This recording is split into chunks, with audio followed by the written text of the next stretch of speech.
Welcome to The Late Show. I'm your host, Stephen Colbert. It is Friday. We are... Yeah. That proves it. That proves it right there. Right. Legally, you can't hoot like that unless it's Friday. Friday. So we're about halfway through Donald Trump's European trip. So far, he has alienated all of our European allies and faced massive protests, but has learned a very important lesson from all of this. He wants a nicer plane. He wants his ride pimped because we just found out that Trump wants to update the paint job on the next version of Air Force One. It's either a new paint job or the plane's got to get fake boobs, you know? Look, don't get me wrong. Right now, you're just a 747. I'm telling you, with the right rack, you could be a 940-10. And I'm just saying, it's for you. It's for you. He also wants to upgrade the interior of Air Force One. Apparently, he wants the presidential bed aboard to be larger and more comfortable.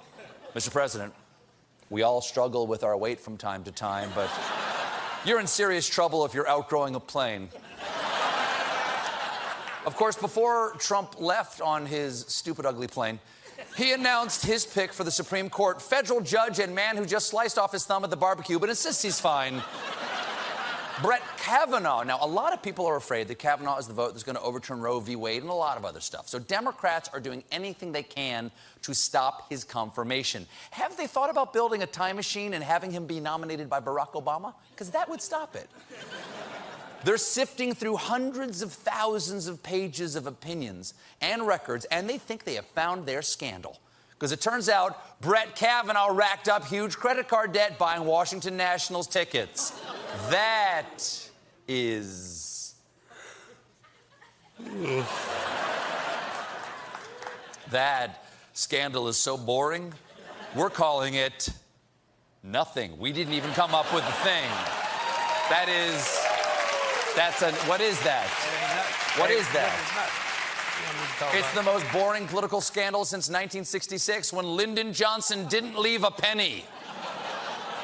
Apparently, Kavanaugh got himself into debt buying season tickets and tickets for playoff games for himself and a handful of friends. And some of the debts were also for home improvements. Baseball tickets and home improvement. I'd say this belongs in the Suburban Dad Scandal Hall of Fame. Right next to Dave Schneiderman forging tickets for Steely Dan's 2007 Heavy Rollers tour. Ken Vanderkamp getting a little mustard on his new khakis and trying to return them to Dillard's anyway.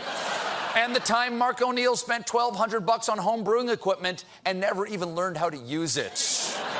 There's controversy, meanwhile, brewing in the world of pizza. Specifically for pizza CEO and angry ball of dough, John Schnatter. Well, on Wednesday, Schnatter resigned as chairman of Papa John's after using the N-word on a conference call. I'm so surprised. I am so surprised these people are clapping for the N-word. That is terrible of you. I gotta say, Papa John already sounds like a KKK title. I think it goes Grand Imperial Wizard, Grand Dragon, Exalted Cyclops, Papa John, Attorney General. This, I think I've got...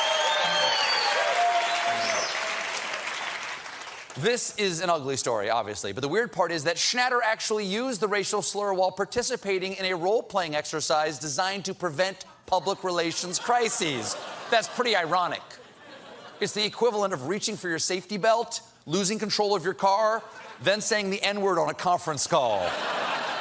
Apparently, Schnatter complained that the founder of KFC had never suffered consequences for his racism, saying Colonel Sanders called blacks and then the N-word plural.